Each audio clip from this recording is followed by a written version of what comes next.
Hi, I'm Kristine Weber, the founder of Subtle Yoga. Today, I would love to talk to you about meditation and neuroplasticity.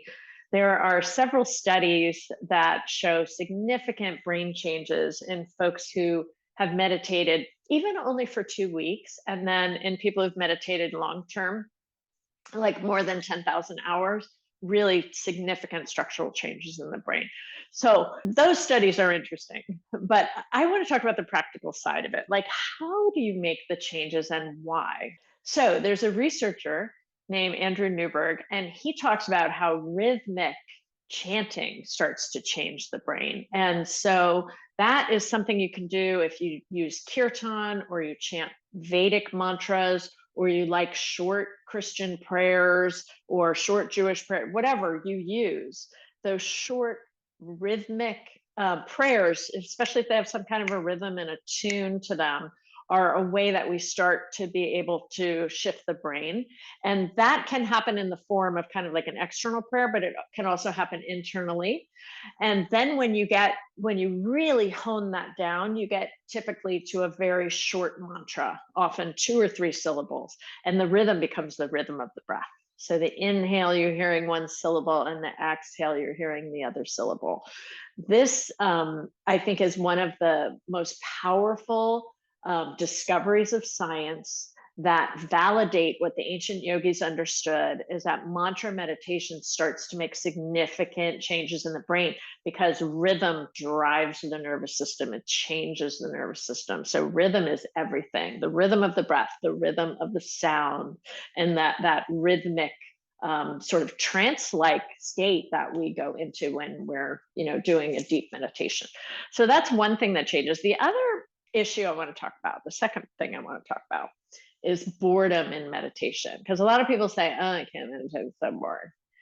If your meditation is boring, then I would suggest you find a different meditation, either meditation teacher or a different way to meditate.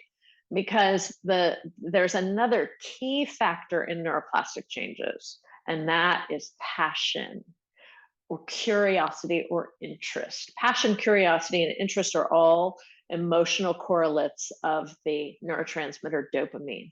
Dopamine is like, what's interesting in my life and what do I want to go to? And, dopamine is the system that gets hijacked, of course, by drugs, alcohol, habitual behaviors, where people don't get any pleasure in their life from anything else but that activity, right? So you hear people who are addicted to heroin to say things like, I saw God the first time I did it. It was just the most expansive feeling. And then they become addicted to that. The only reason substances work is because we have those endogenous receptors in our brain. So you have within you the capacity to have that incredibly expansive, blissful experience. And the yogis have been talking about that for centuries. You have that capacity within you. How do you tap into it? You have to have some passion, some interest in what you're doing. If your meditation is not interesting to you and there's no passion with it, you're not going to have the same kind of outcomes. Now, I'm not saying like your meditation should feel like just this incredible, like orgasmic high. I'm not saying that. I'm saying there have to be a little bit of it, a little spark of it in your meditation. Otherwise, you will get bored and you will lose interest. That's one of the reasons I love mantra meditation, because with mantra meditation, you can use a phrase or a saying that gives you some sense of faith and expansiveness and awe.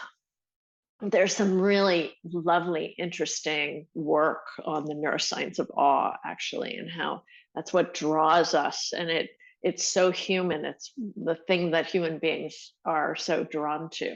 So find that passion, use a mantra that feels really interesting to you, and that can really change the way that you are experiencing your meditation.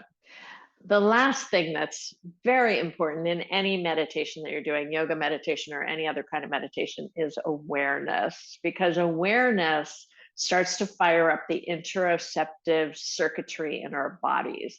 And so that could be awareness of your breath, it could be awareness of sensations, it could be awareness of the presence of something greater. all of those awarenesses send feedback to the brain from the body saying, like, this is what is going on in this moment. And I start to develop a greater capacity for understanding my lived experience.